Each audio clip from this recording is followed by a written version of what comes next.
do not know Malayalam. Therefore, I speak in Kannada. If you want translation, our man from Karnataka, he will translate my Kannada speech into Malayalam. Is it okay? Or if you all know Kannada, I will speak in Kannada only. ಹಾಗೂ ಆರ್ಯಾಡನ್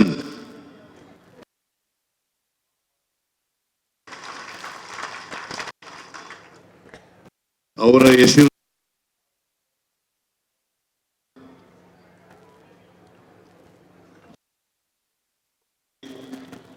ಪುರಸ್ಕೃತರಾದಂಥ ACC ಪ್ರಧಾನ ಕಾರ್ಯದರ್ಶಿಗಳು ಆದಂಥ ಶ್ರೀ ವೇಣುಗೋಪಾಲ್ ಅವರ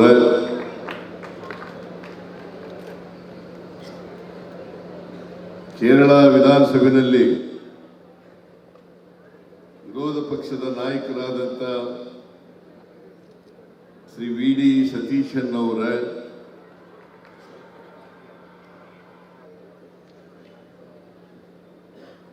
TK. ಕುನಾಲಿ ಕುಟ್ಟಿ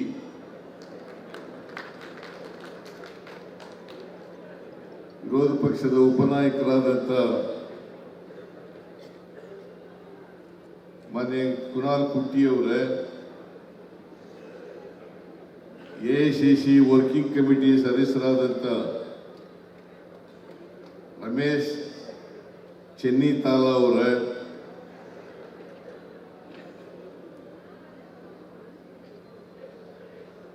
M Hasan ಅವರೇ, UDF ಸಂಚಾಲಕರು Deepa Das ಮುನ್ಸಿಯವರ, ಪ್ರಧಾನ ಕಾರ್ಯದರ್ಶಿಗಳು ACC ಮತ್ತು ಕೇರಳ ಉಸ್ತುವಾರಿಗಳು, ವೇದಿಕೆ ಮೇಲೆ ಬಹಳ ಜನ ನಾಯಕರುಗಳಿದ್ದಾರೆ. ಎಲ್ಲರ ಹೆಸರುಗಳನ್ನು ಕೂಡ ಹೇಳಲಿಕ್ಕೆ ಹೋಗಲ್ಲ. ഈ വേദിയിൽ ഉപവിഷ്ടരായിരിക്കുന്ന ആര്യാടൻ മുഹമ്മദ് പുരസ്കാരം ഏറ്റുവാങ്ങി ಮೇಲಿರ್ತಕ್ಕಂಥ ಎಲ್ಲ മുഖണ്ഡുകളെ, വേദിയിൽ ഉപവിഷ്ടരായിരിക്കുന്ന എല്ലാ നേതാക്കന്മാരെ, ಇಲ್ಲಿ ಭಾಗವಹಿಸಿರ್ತಕ್ಕಂಥ ಎಲ್ಲ ಆತ್ಮೀಯ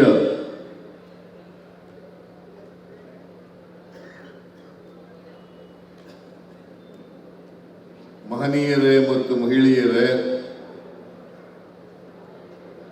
ಯುವಕ ಮಿತ್ರರೇ, ಮಾಧ್ಯಮದ ಸ್ನೇಹಿತರೇ, ഈ പരിപാടിയിൽ പങ്കെടുക്കുന്ന സഹോദര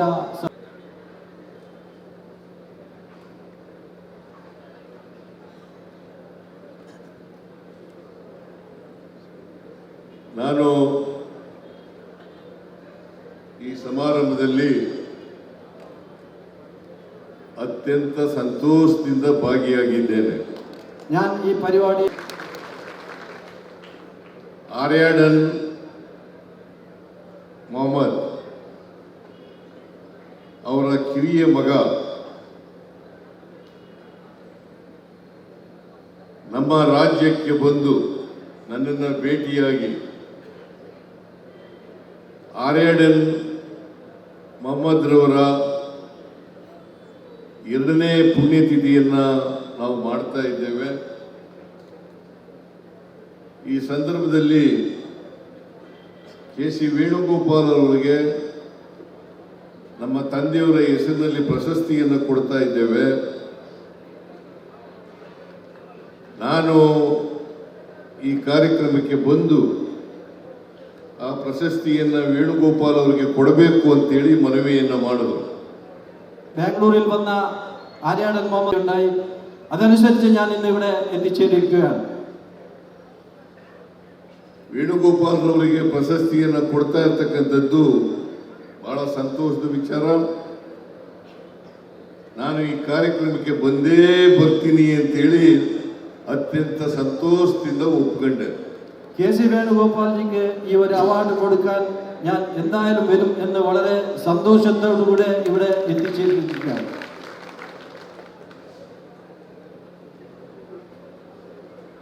ವೇಣುಗೋಪಾಲ್ ಅವರು ಅನೇಕ ಸಾರಿ ನನಗೆ ಆಹ್ವಾನವನ್ನು ಕೊಟ್ಟಿದ್ರು. KC വേണുഗോപാൽജി എന്നോട് പല പ്രാവശ്യം വരണമെന്ന് അഭ്യർത്ഥിച്ചിരുന്നു. ನನಗೆ ಕೇರಳಕ್ಕೆ ಬರಬೇಕು,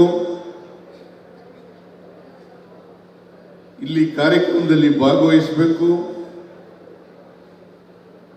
ಕೇರಳ ಜನರನ್ನ ಉದ್ದೇಶಿಸಿ ಭಾಷಣ ಮಾಡಬೇಕು ಅಂತೇಳಿ ನನಗೆ മനവിയെന്ന ಮಾಡಿದ್ರು. KC വേണുഗോപാൽ എന്നോട് പല പ്രാവശ്യം കേരളത്തിൽ വരികയും കേരളത്തെ ജനങ്ങളായി സംഭാവിക്കുകയും നിങ്ങളോട് അഭിസംബോധന ചെയ്ത് സംസാരിക്കണമെന്ന് പല പ്രാവശ്യം എന്നോട് ആവശ്യപ്പെട്ടിരുന്നു. ನನಗೆ ಬರಬೇಕು ಅಂತ ಮನಸ್ಸಿದ್ರೂ ಕೂಡ ಕೆಲಸದ ಒತ್ತಡದಿಂದ ಬರಲಿಕ್ಕೆ ಆಗಲಿಲ್ಲ. എനിക്ക് വരാൻ അതിയായ താല്പര്യമുണ്ടായിരുന്നെങ്കിലും പല പരിപാടികളുള്ളത് കൊണ്ട് എനിക്ക് വരാൻ പറ്റിയിരുന്നില്ല. ಇದು ಒಂದು ಅವಕಾಶ. ഇതൊരു അവസരമായി KC ವೇಣುಗೋಪಾಲ್ ಅವರಿಗೆ ಆರ್ಯಾಡನ್ ಮೊಹಮ್ಮದ್ ಅವರ ಹೆಸರಿನಲ್ಲಿ ಸ್ಥಾಪಿತ ಆಗಿರ್ತಕ್ಕಂಥ ಪ್ರಶಸ್ತಿಯನ್ನ ನನ್ನ ಕೈನಿಂದ ಕೊಡ್ತಕ್ಕಂಥದ್ದು ಇದು ಒಂದು ಗೌರವದ ವಿಚಾರ ಅಂತೇಳಿ ನಾನು ಭಾವಿಸ್ಕೊಂಡಿದ್ದೇನೆ. എനിക്ക് വളരെ ഒരു ഗൗരവമുള്ള ഒരു കാര്യം കൂടിയാണ്. ആര്യാടൻ മുഹമ്മദ് സാറിന്റെ പേരിലുള്ള ആ ഒരു അവാർഡ് KC വേണുഗോപാൽ സാറിന് കൊടുക്കാൻ പറ്റിയത് എനിക്ക് അതിയായ സന്തോഷമുണ്ട്. KC ವೇಣುಗೋಪಾಲ್ ಅವರು AICC ಪ್ರಧಾನ ಕಾರ್ಯದರ್ಶಿಯಾಗಿ ನಾನು ಹಿಂದಿನ ಬಾರಿ ಮುಖ್ಯಮಂತ್ರಿಯಾಗಿದ್ದಾಗ 2013ರಿಂದ 2018 ಮುಖ್ಯಮಂತ್ರಿಯಾಗಿರುವಾಗ ಅವರು ಕೆಲವು ವರ್ಷಗಳ ಕಾಲ ಕರ್ನಾಟಕದ ಉಸ್ತುವಾರಿ ಪ್ರಧಾನ ಕಾರ್ಯದರ್ಶಿಗಳಾಗಿದ್ದರು. ഞാൻ കർണാടക മുഖ്യമന്ത്രിയായി 2013 മുതൽ 18 വരെയുള്ള കാലഘട്ടത്തിൽ KC വേണുഗോപാൽജി അവിടെ AICയുടെ ജനറൽ സെക്രട്ടറിയായി നമ്മുടെ സംസ്ഥാന ചുമതലയുള്ള ജനറൽ സെക്രട്ടറിയായി പ്രവർത്തിച്ചിട്ടുണ്ടായിരുന്നു. ಹಾಗಾಗಿ KC ವೇಣುಗೋಪಾಲ್ ಅವರನ್ನ ನಾನು ಹತ್ತಿರದಿಂದ ನೋಡಿದ್ದೇನೆ, ಅರ್ಥ ಮಾಡ್ಕೊಂಡಿದ್ದೇನೆ. ആയതിനാൽ KC വേണുഗോപാൽജിയെ ഞാൻ വളരെ അടുത്തുനിന്ന് അറിയുകയും മനസ്സിലാക്കുകയും ചെയ്തിട്ടുണ്ട്. KC ವೇಣುಗೋಪಾಲ್ ಅವರು ಸ್ವಭಾವತಃ ಜನಪರವಾದಂಥ ವ್ಯಕ್ತಿ ಆಗಿರ್ತಕ್ಕಂಥವರು. ಅಷ್ಟೇ ಅಲ್ಲ, ಹೇಗೆ ಹಿರಿಯರನ್ನ ಪ್ರೀತಿಸ್ತಾರೆ, ಗೌರವಿಸ್ತಾರೆ, ಹಾಗೇನೆ ಚಿಕ್ಕವರನ್ನು ಕೂಡ ಗೌರವಿಸ್ತಾರೆ ಮತ್ತೆ ಪ್ರೀತಿಸ್ತಾರೆ. KC വേണുഗോപാൽ വളരെ ഒരു നല്ല മനുഷ്യനാണ്. എങ്ങനെ ജനങ്ങളെ സ്നേഹിക്കുന്നു, ചെറുപ്പക്കാർ മുതൽ വലിയ ആൾക്കാർ, മുതിർന്നവരെയും എല്ലാവരെയും ഒരേപോലെ സ്നേഹിക്കുന്ന ഒരു മഹാൻ വ്യക്തിയാണ് KC വേണുഗോപാൽ. ಒಟ್ಟಾರೆಯಾಗಿ KC ವೇಣುಗೋಪಾಲ್ ಅವರು ಒಬ್ಬ ಸ್ನೇಹಜೀವಿ. അദ്ദേഹം ഒരു സ്നേഹജീവിയാണ്. എല്ലാവരെയും സ്നേഹിക്കുന്ന ഒരു വ്യക്തിയാണ് KC വേണുഗോപാൽ. ಅವರೆಲ್ಲ ಹೋಗ್ತಾ ಇದ್ದಾರೆ. ನಾನು will cut short my speech.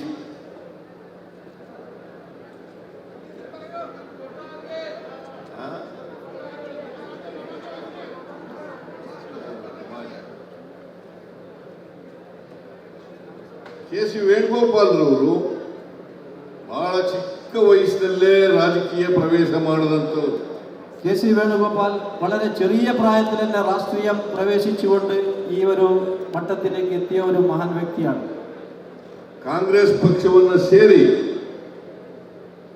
Congress ಪಕ್ಷಕ್ಕೆ ನಿಷ್ಠೆಯಿಂದ ಕೆಲಸ ಮಾಡಿ ಕಾಂಗ್ರೆಸ್ ಪಕ್ಷವನ್ನ ಕಟ್ಟತಕ್ಕಂಥ ಕೆಲಸವನ್ನ ಮಾಡಿದ್ದಾರೆ.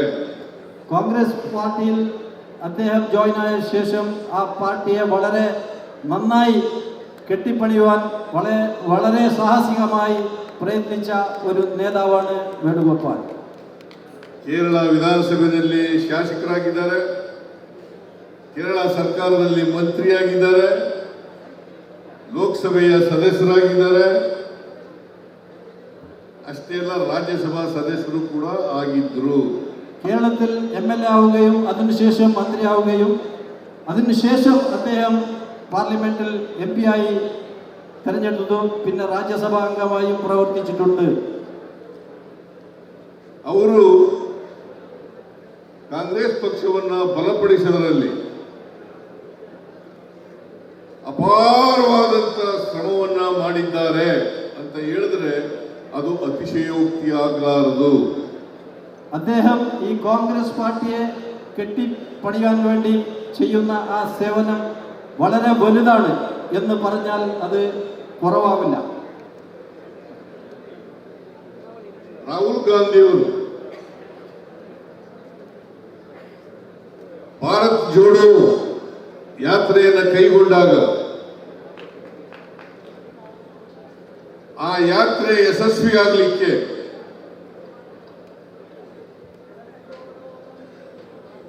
ಮತ್ತು ಆ ಯಾತ್ರೆಯಲ್ಲಿ ಜನರು ಹೆಚ್ಚಿನ ಸಂಖ್ಯೆಯಲ್ಲಿ ಪಾಲ್ಗೊಳ್ಳಲಿಕ್ಕೆ KC ವೇಣುಗೋಪಾಲ್ ರವರ ಪಾತ್ರ അപാരವಾಗಿದೆ ಅಂತಕ್ಕಂಥ ಮಾತುಗಳನ್ನು ತಮಗೆ ತಿಳಿಸಲಿಕ್ಕೆ ಬಯಸ್ತಾ ಇದ್ದೇನೆ. പ്രിയ രാഹുൽജി, ഭാരത് ജോഡോ യാത്ര തുടങ്ങുമ്പോൾ അതിന്റെ പിന്നിൽ പ്രവർത്തിച്ച ഒരു ശക്തി KC വേണുഗോപാലായിരുന്നു. അതുപോലെ തന്നെ ജനപങ്കാളിത്തം കൂട്ടാനും അതിൽ രാഹുൽ ഗാന്ധിക്ക് നല്ല പേര് വരാനും അദ്ദേഹത്തിന്റെ പിന്നിൽ പ്രവർത്തിച്ച ഒരു വ്യക്തിയാണ് KC വേണുഗോപാൽ. ಅವರು ರಾಜಕೀಯ ಚಾಣಕ್ಯರು. അദ്ദേഹം ರಾಷ್ಟ್ರೀಯ ಚಾಣಕ್ಯನಾണ്. ಯಾಕಂತಂದ್ರೆ 2018ರಲ್ಲಿ ನಾನು ಮುಖ್ಯಮಂತ್ರಿಯಾಗಿ ಚುನಾವಣೆಗೆ ಸ್ಪರ್ಧೆ ಮಾಡಬೇಕಾಗಿತ್ತು. 2018ൽ ഞാൻ ನಾನು ಚಾಮುಂಡೇಶ್ವರಿ ಕ್ಷೇತ್ರದಿಂದ ಸ್ಪರ್ಧೆ ಮಾಡಬೇಕು ಅಂತ ತೀರ್ಮಾನ ಮಾಡಿದ್ದೆ. 2018ൽ ഞാൻ ചാമുണ്ടേശ്വരി വിധാനസഭാ ക്ഷേത്രത്തിൽ ഒരു കോൺഗ്രസിന്റെ സ്ഥാനാർത്ഥിയായി മത്സരിക്കാൻ തയ്യാറെടുക്കുകയായിരുന്നു. ನನಗೆ ಅವರು ಅಡ್ವೈಸ್ ಮಾಡಿದ್ರು, ನೀವು ಚಾಮುಂಡೇಶ್ವರಿ ಕ್ಷೇತ್ರದಿಂದಲೇ ಸೋಲ್ತೀರಿ, ಅದಕ್ಕೋಸ್ಕರ ಬೇರೊಂದು ಕ್ಷೇತ್ರದಲ್ಲಿ ನಿಲ್ಲಬೇಕು ಅಂತೇಳಿ സലഹയെന്ന് ಕೊಟ್ಟವರು ശ്രീ വേണുഗോപാൽ ಅವರು. അന്ന് രാഷ്ട്രീയ ചാമുണ്ടേശ്വരി ക്ഷേത്രത്തിൽ മാത്രമല്ല, നിങ്ങൾ അവിടെ നിന്നാൽ ജയിക്കുമെന്ന് ഉറപ്പില്ല, ആയതുകൊണ്ട് ഇനിയൊരു മണ്ഡലത്തിലും കൂടി നിങ്ങൾ മത്സരിക്കണം എന്ന് അഭ്യർത്ഥിക്കുകയുണ്ടായി. ಒಂದು ವೇಳೆ ಇವರ ಸಲಹೆಯನ್ನು ಕಡೆಗಣಿಸಿ ನಾನು ಚಾಮುಂಡೇಶ್ವರಿ ಒಂದೇ ಕ್ಷೇತ್ರದಿಂದ ನಿಂತಿದ್ರೆ, ಬಾರಾಮಿ ಕ್ಷೇತ್ರವನ್ನ ಆಯ್ಕೆ ಮಾಡ್ಕೊಳ್ಳದೆ ಹೋಗಿದ್ರೆ, ಎರಡು ಕ್ಷೇತ್ರದಲ್ಲಿ ನಿಲ್ಲದೆ ಹೋಗಿದ್ರೆ ನಾನು ರಾಜಕೀಯದಲ್ಲಿ ಚಾಮುಂಡೇಶ್ವರಿಯಲ್ಲಿ സോത്തിದ್ದೆ. രണ്ട് ക്ഷേത്രത്തിൽ രണ്ട് നിയോജക മണ്ഡലത്തിൽ മത്സരിക്കാൻ അദ്ദേഹം എന്നോട് ഉപദേശിക്കുകയും അതനുസരിച്ച് ഞാൻ ബാദാമിയിൽ മത്സരിച്ചതുകൊണ്ട് ഞാൻ അവിടെ ജയിക്കുകയുണ്ടായി. ഈ ചാമുണ്ടേശ്വരി നിയോജക മണ്ഡലത്തിൽ പരാജയപ്പെടുകയുണ്ടായി. അദ്ദേഹം പറഞ്ഞ ആ കാര്യം ഞാൻ അനുസരിച്ചിരുന്നില്ലെങ്കിൽ ഇന്ന് രാഷ്ട്രീയത്തിൽ ഞാൻ വളരെ വിട്ടുപോകുമായിരുന്നു. ಅವರ ಲೆಕ್ಕಾಚಾರದಂತೆ ನಾನು ಚಾಮುಂಡೇಶ್ವರಿನಲ್ಲಿ ಸೋತೆ, ಬಾದಾಮಿನಲ್ಲಿ ಗೆದ್ದೆ. അദ്ദേഹത്തിന്റെ അഭിപ്രായ പ്രകാരം ഞാൻ ചാമുണ്ടേശ്വരിയിൽ തോക്കുകയും ബാദാമിയിൽ ജയിക്കുകയും ഉണ്ടായി. അത് അദ്ദേഹത്തിന്റെ രാഷ്ട്രീയ ചാണക്യൻ എന്നതിന്റെ ഒരു തെളിവാണ്. ನಾನು ಯಾಕೆ ಈ ಮಾತನ್ನ ಹೇಳ್ತಾ ಇದ್ದೀನಿ ಅಂತಂದ್ರೆ, ಅವರು ರಾಜಕೀಯದಲ್ಲಿ ಎಷ್ಟು ಚಾಣಾಕ್ಷರು, ಎಷ್ಟು ಮಟ್ಟಿಗೆ ನಿಖರವಾಗಿ ರಾಜಕೀಯವನ್ನು ಅರ್ಥ ಮಾಡ್ಕೊತಾ ಇದ್ರು, ಜನರನ್ನ ಅರ್ಥ ಮಾಡ್ಕೊತಾ ಇದ್ರು, ಜನರ ಭಾವನೆಗಳನ್ನ ಅರ್ಥ ಮಾಡ್ಕೊತಿದ್ರು ಅನ್ನೋದಕ್ಕೆ ಇದು ಒಂದು ನಿದರ್ಶನ. ഞാൻ ഈ കാര്യം എന്തിന് പറഞ്ഞു എന്ന് നിങ്ങൾക്ക് അറിയിക്കുകയാണെങ്കിൽ, അദ്ദേഹം രാഷ്ട്രീയ ചാണക്യനാണ്. അദ്ദേഹം വളരെ മനസ്സിലാക്കുന്നു ജനങ്ങളുടെ വികാരം എന്താണ്, ജനങ്ങളുടെ ചിന്താഗതി എന്താണ് എന്ന് അദ്ദേഹത്തിന് മനസ്സിലാക്കാൻ സാധിച്ചത് അദ്ദേഹം രാഷ്ട്രീയത്തിൽ ഒരു നല്ല ഒരു നേതാവായതിന്റെ തെളിവും കൂടിയാണ്. ಅವರು ನಾನು ಕಂಡಂತೆ ಒಬ್ಬ ಜಾತ್ಯತೀತ ವ್ಯಕ್ತಿ, ಅಷ್ಟೇ ಅಲ್ಲ, ಪ್ರಜಾಪ್ರಭುತ್ವದಲ್ಲಿ ಅಪಾರವಾದ ನಂಬಿಕೆ ಇಟ್ಕೊಂಡಿರ್ತಕ್ಕಂಥ ವ್ಯಕ್ತಿ. ഞാൻ കണ്ട പോലെ KC വേണുഗോപാൽ ഒരു മതേതരവാദിയാണ്. അതുപോലെ തന്നെ ജനാധിപത്യത്തിനെ അംഗീകരിക്കുന്ന ഒരു നേതാവും കൂടിയാണ് അദ്ദേഹം എന്ന് ഞാൻ മനസ്സിലാക്കിയിട്ടുണ്ട്. ಹಾಗಾಗಿ ಅವರು ಸೋನಿಯಾ ಗಾಂಧಿಯವ್ರ ಜೊತೆ ಸೇರ್ಕೊಂಡು, ರಾಹುಲ್ ಗಾಂಧಿಯವ್ರ ಜೊತೆ ಸೇರ್ಕೊಂಡು, ಪ್ರಿಯಾಂಕಾ ಗಾಂಧಿಯವ್ರ ಜೊತೆ ಸೇರ್ಕೊಂಡು, ಮಲ್ಲಿಕಾರ್ಜುನ ಖರ್ಗೆ ಅವ್ರ ಜೊತೆ ಸೇರ್ಕೊಂಡು ಇವತ್ತು ಭಾರತೀಯ ಜನತಾ ಪಕ್ಷಕ್ಕೆ ಪರ್ಯಾಯವಾಗಿ ಒಂದು ವಿರೋಧಿ ರಂಗವನ್ನ ಸ್ಥಾಪಿಸಲಿಕ್ಕೆ ಕಾರಣಕರ್ತರಾಗಿದ್ದಾರೆ. ಇಂಡಿಯಾ ಅಂತಕ್ಕಂಥ ರಾಜಕೀಯ ರಂಗವನ್ನು ಸ್ಥಾಪಿಸಲಿಕ್ಕೆ ಅವರು ಪ್ರಮುಖ ಪಾತ್ರವನ್ನು ವಹಿಸಿದ್ದಾರೆ ಅಂತಕ್ಕಂಥ ಮಾತುಗಳನ್ನು ಈ ಸಂದರ್ಭದಲ್ಲಿ ಹೇಳಲಿಕ್ಕೆ ಬಯಸ್ತಾ ಇದ್ದೇನೆ. അദ്ദേഹം സാധിച്ചു എന്നതും സത്യമാണ്. ನಾನು ಹಿಂದೆ ಮುಖ್ಯಮಂತ್ರಿಯಾಗಿರುವಾಗ ಕರ್ನಾಟಕದಲ್ಲಿರ್ತಕ್ಕಂಥ ಬಡವರು, ಎಲ್ಲ ಜಾತಿ ಭಾಷೆ ಎಲ್ಲ ಧರ್ಮದ ಬಡವರು, ಆ ಜನರಿಗೋಸ್ಕರ ಅನೇಕ ಕಾರ್ಯಕ್ರಮಗಳನ್ನು ರೂಪಿಸಿದ್ದೆ. ಆ ಕಾರ್ಯಕ್ರಮಗಳನ್ನು ರೂಪಿಸಲಿಕ್ಕೆ ಸಂಪೂರ್ಣ ಬೆಂಬಲ KC വേണുഗോപാൽ ಅವರಿಂದ ಇತ್ತು ಅಂತಕ್ಕಂಥದ್ದನ್ನು ಈ ಸಂದರ್ಭದಲ್ಲಿ ಹೇಳಲಿಕ್ಕೆ ಬಯಸ್ತಾ ಇದ್ದೇನೆ. ഞാൻ കർണാടക മുഖ്യമന്ത്രിയായ കാലത്ത് അവിടുത്തെ പാവപ്പെട്ട ജനങ്ങൾക്കും അതുപോലെ തന്നെ മധ്യമ വർഗത്തിന്റെ ജനങ്ങൾക്ക് വേണ്ടിയുള്ള പല പ്രവർത്തനങ്ങളും കാഴ്ചവെക്കാൻ സാധിച്ചപ്പോൾ അതിന്റെ പിന്നിൽ പൂർണ്ണമായി സഹകരിച്ച നേതാവാണ് KC വേണുഗോപാൽ. ಮತ್ತೆ ಎರಡನೇ ಬಾರಿ ಮುಖ್ಯಮಂತ್ರಿ ಆದಾಗ ಅಖಿಲ ಭಾರತ ಕಾಂಗ್ರೆಸ್ ಪಕ್ಷ ಜೊತೆಯಲ್ಲಿ ಚರ್ಚೆ ಮಾಡಿ ಅನೇಕ ಯೋಜನೆಗಳನ್ನು ನಾವು ಕರ್ನಾಟಕದಲ್ಲಿ ಜಾರಿ ಕೊಡ್ತೇವೆ ಅಂತೇಳಿ ಚುನಾವಣಾ ಸಂದರ್ಭದಲ್ಲಿ ಭರವಸೆಗಳನ್ನು ಕೊಟ್ಟಿದ್ದು. രണ്ടാമത് തെരഞ്ഞെടുപ്പിൽ പല നമ്മുടെ പാർട്ടിയുടെ മാനിഫെസ്റ്റോയിൽ പല പ്രഖ്യാപിച്ച 5 കാര്യങ്ങളുണ്ടായിരുന്നു. അതിന്റെ പിന്നിൽ AICCയുമായി സംസാരിച്ച് അതിനെ അനുവദിച്ചത് KC വേണുഗോപാലായിരുന്നു എന്ന് ഞാൻ പറയുകയാണ്.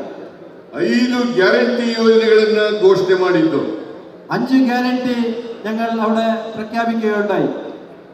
ಶಕ್ತಿ ಯೋಜನೆ, ಗೃಹಲಕ್ಷ್ಮಿ ಯೋಜನೆ, ಗೃಹ ಜ್ಯೋತಿ ಯೋಜನೆ, ಅನ್ನಭಾಗ್ಯ ಯೋಜನೆ, ಯುವ ನಿಧಿ ಯೋಜನೆ. ಈ ಯೋಜನೆಗಳನ್ನು ರೂಪಿಸಬೇಕಾದ್ರೆ KC ವೇಣುಗೋಪಾಲರು ಕೂಡ ನಮಗೆ ಬೆಂಬಲವನ್ನ ಕೊಟ್ಟಿದ್ರು. ಶಕ್ತಿ, ಯುವ ನಿಧಿ, ಅನ್ನಭಾಗ್ಯ,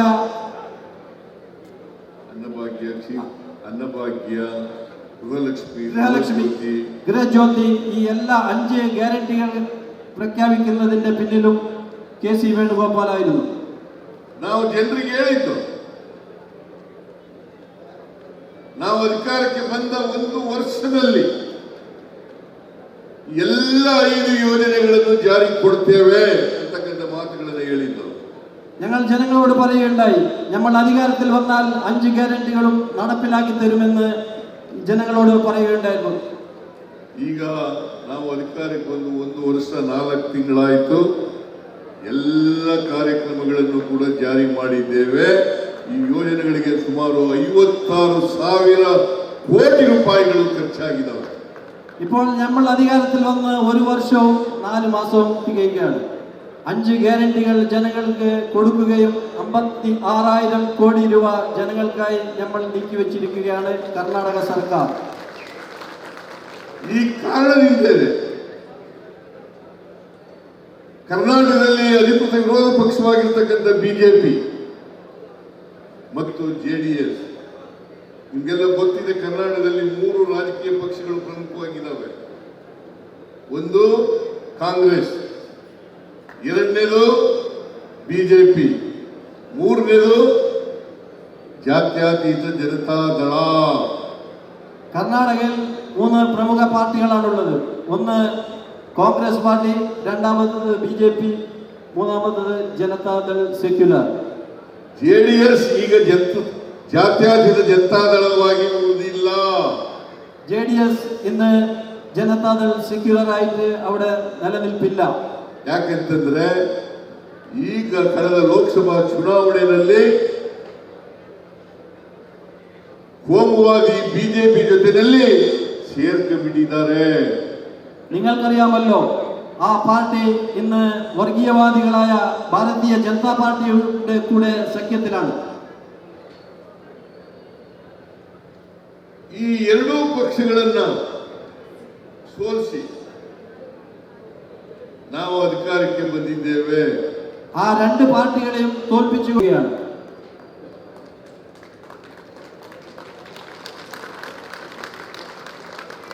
ಕಾಂಗ್ರೆಸ್ ಪಕ್ಷ ಇವತ್ತು ಬಡವರ ಪರವಾಗಿ, ದಲಿತರ ಪರವಾಗಿ, ಹಿಂದುಳಿದವರ ಪರವಾಗಿ, ಅಲ್ಪಸಂಖ್ಯಾತರ ಪರವಾಗಿ, ಮಹಿಳೆಯರ ಪರವಾಗಿ ಮತ್ತು ಕಾರ್ಮಿಕರ ಪರವಾಗಿ ನಾವು ಅನೇಕ ಕಾರ್ಯಕ್ರಮಗಳನ್ನು ಹಮ್ಮಿಕೊಂಡು ಕೆಲಸ ಮಾಡ್ತಾ ಇದೆ. കോൺഗ്രസ് പാർട്ടി ഇന്ന് ദലിത സമൂഹം, തൊഴിലാളി സമൂഹം, വനിതകൾ, അതുപോലെ തന്നെ എല്ലാ ജനങ്ങൾക്കും വേണ്ടിയ കാര്യങ്ങൾ ചെയ്തുകൊണ്ട് വളരെ നല്ല രീതിയിൽ പ്രവർത്തിച്ചു വരികയാണ്. ಪ್ರಜಾಪ್ರಭುತ್ವ ಯಶಸ್ವಿಯಾಗಬೇಕಾದ್ರೆ ಸಂವಿಧಾನದ ಧ್ಯೇಯೋದ್ದೇಶಗಳು ಜಾರಿಯಾಗಬೇಕಾದ್ರೆ സമാജത്തിൽ സമാനതയെന്ന് സാധിಸಬೇಕಾಗ್ತದೆ. നമ്മുടെ കോൺസ്റ്റിറ്റ്യുവൻസി നിലവിൽ വരണമെങ്കിൽ ജനങ്ങൾ സമാനമായി ജീവിക്കാനും ജനങ്ങളെല്ലാവരും ഒറ്റക്കെട്ടായി ജീവനാനുഷ്ഠിക്കാനും സാധിക്കണം. ನಿಮ್ಮಲ್ಲಿ ನಾರಾಯಣ ಗುರು ಒಬ್ಬ ಸಂತರು, ಅವರು ಕೇರಳದವರು. ಅದೇ ರೀತಿ ಬಸವಣ್ಣವರು ಕರ್ನಾಟಕದವರು. ಇಬ್ಬರೂ ಕೂಡ ಮನುವಾದಿಗಳ ವಿರುದ್ಧವಾಗಿ ಹೋರಾಟ ಮಾಡಿದಂಥವರು. നിങ്ങളുടെ കേരളത്തിൽ ബ്രഹ്മശ്രീ നാരായണ ഗുരു, അതുപോലെ തന്നെ കർണാടകയിൽ ബസവണ്ണ, ഇവർ രണ്ടുപേരും വർഗീയവാദിക്കെതിരായി പ്രവർത്തിച്ച ആൾക്കാരായിരുന്നു. ನಾರಾಯಣ ಗುರುಗಳು ಒಂದೇ ಜಾತಿ, ಒಂದೇ ಮತ, ಒಂದೇ ದೇವರು ಅಂತೇಳಿ ಜನರಿಗೆ ಸಾರಗಳು. നാരായണ ഗുരു പറഞ്ഞു, ഒരു മതം, ഒരു ദൈവം, നമ്മളെല്ലാം ഒന്ന് എന്ന് നാരായണ ഗുരു പറഞ്ഞു. ಬಸವಣ್ಣವರು ಕೂಡ ಸಮಾನತೆಯ ಸಮಾಜ ಆಗಬೇಕು.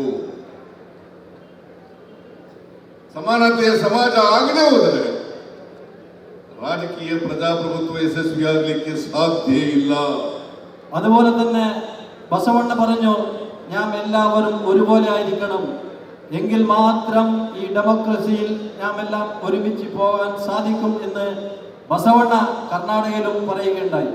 1950 ಜನವರಿ 26ನೇ ತಾರೀಕಿನಿಂದ 1950 ಜನವರಿ 26ാം തീയതി ವೈರುಧ್ಯತೆ ಇರ್ತಕ್ಕಂಥ ಸಮಾಜಕ್ಕೆ ನಾವು ಕಾಲಿಡ್ತಾ ಇದ್ದೀವಿ. പല ജനങ്ങളും കൂടിയ ഭരണഘടന നാം കാണാൻ സാധിച്ചു.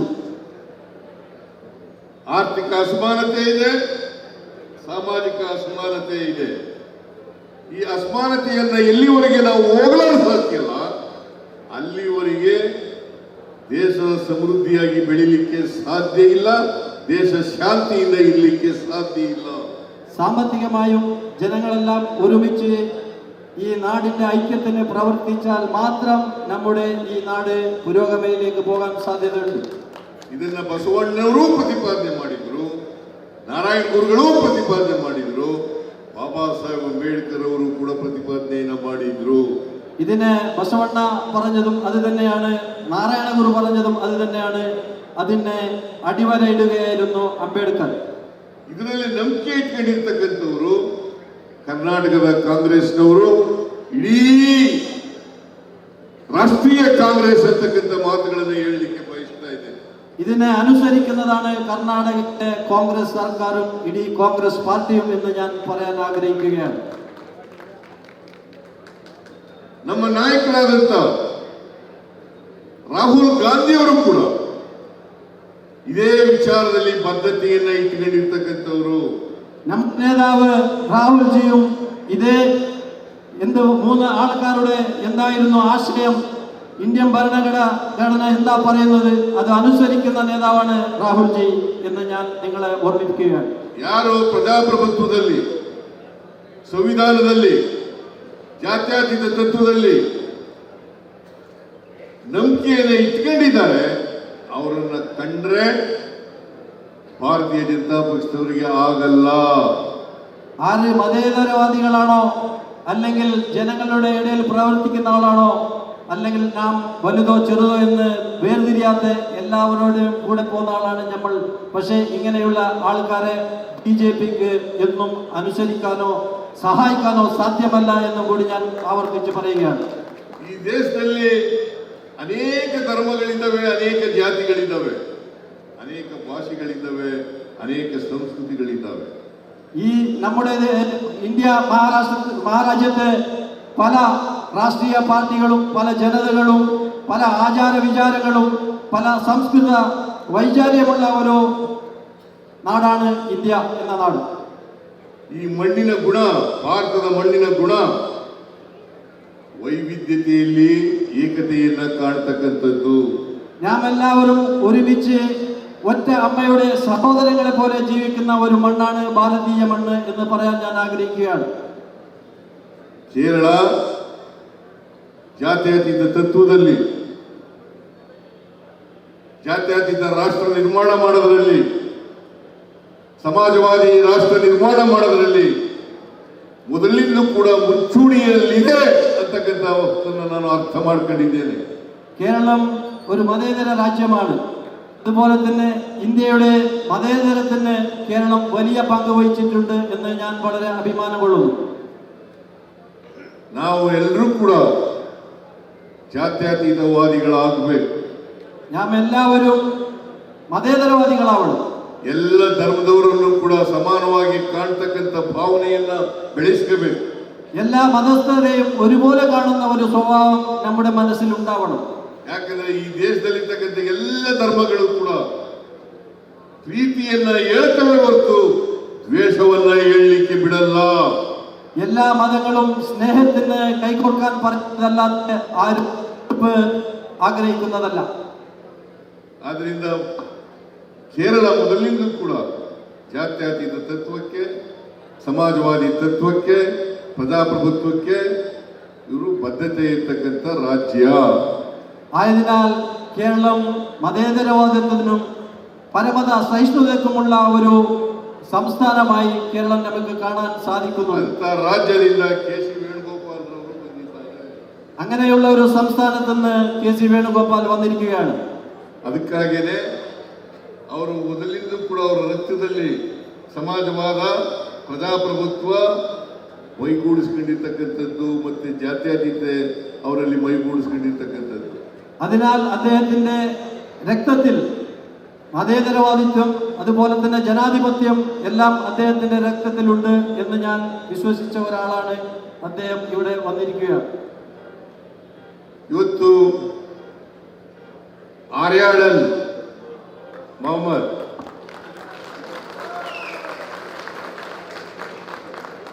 ಅವರು 1935 ಜನಿಸಿದ್ದು. 1935 2022ವರೆಗೂ ಕೂಡ ಕ್ರಿಯಾಶೀಲರಾಗಿದ್ದರು. 1935 ജനിച്ച ആര്യാടൻ 2022 വരെ വളരെ സജീവമായിരുന്നു. ಅವರು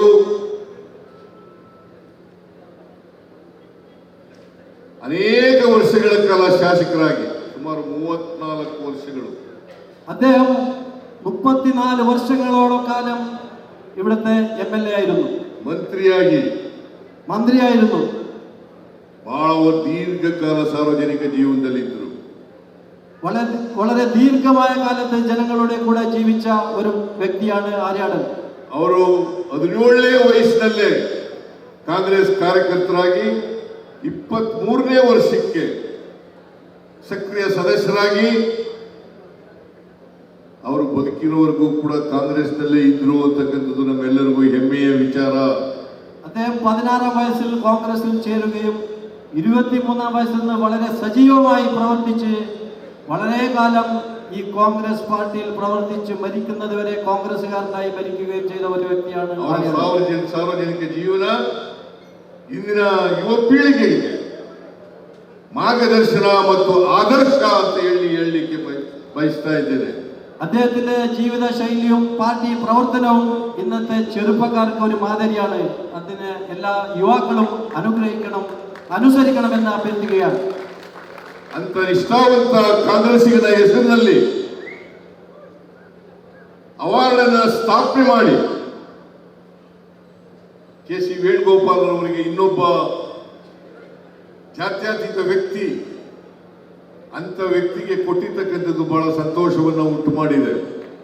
അങ്ങനെയുള്ള ഒരു വ്യക്തിയുടെ നാമത്തിൽ ആര്യാട് മുഹമ്മദ് സാറിന്റെ പേരിലുള്ള ആ ഒരു അവാർഡ് കെ സി വേണുഗോപാൽജിനെ പോലത്തെ ഒരു നല്ല മനുഷ്യന് നൽകിക്കൊണ്ട് ആ അവാർഡിന്റെ ഒരു ഗൗരവം കൂടിയിരിക്കുകയാണെന്ന് ഞാൻ ആഗ്രഹിക്കുന്നു. ಈ ಗೌರವಕ್ಕೆ ಪಾತ್ರರಾಗಿರ್ತಕ್ಕಂಥ ಕೆ ಸಿ ವೇಣುಗೋಪಾಲ್ರಿಗೆ ಅಭಿನಂದನೆಗಳನ್ನ ಹೇಳಲಿಕ್ಕೆ ಬಯಸ್ತಾ ಇದ್ದೇನೆ. ಅವರಿಗೆ ಆಯಸ್ಸು ಆರೋಗ್ಯ ದೊರಕಲಿ ಅಂತೇಳಿ ದೇವರಲ್ಲಿ ಪ್ರಾರ್ಥನೆಯನ್ನ ಮಾಡ್ತೇನೆ. ഇങ്ങനെയുള്ള ഒരു അവാർഡ് സ്വീകരിച്ച കെ സി വേണുഗോപാൽജിക്ക് ആയുരാരോഗ്യവും ഐശ്വര്യവും നൽകട്ടെ എന്ന് ദൈവത്തോട് ഞാൻ പ്രാർത്ഥിക്കുകയാണ്. ಅವರು ಕಾಂಗ್ರೆಸ್ ಪಕ್ಷವನ್ನ ಇನ್ನಷ್ಟು ಎತ್ತರಕ್ಕೆ ಕೊಂಡೋಗಲಿ.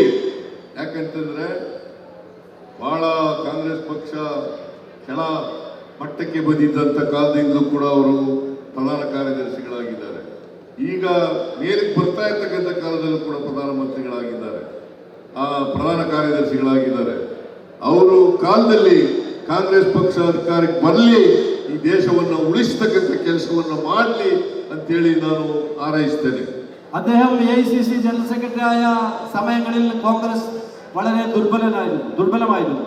അതിനുശേഷം ഇന്ന് കോൺഗ്രസ് ഒരു നല്ല സ്ഥിതിയിലേക്ക് വന്നുകൊണ്ടിരിക്കുന്നു. ഈ കാലഘട്ടത്തിലും അദ്ദേഹം AICC ജനറൽ സെക്രട്ടറിയാണ്.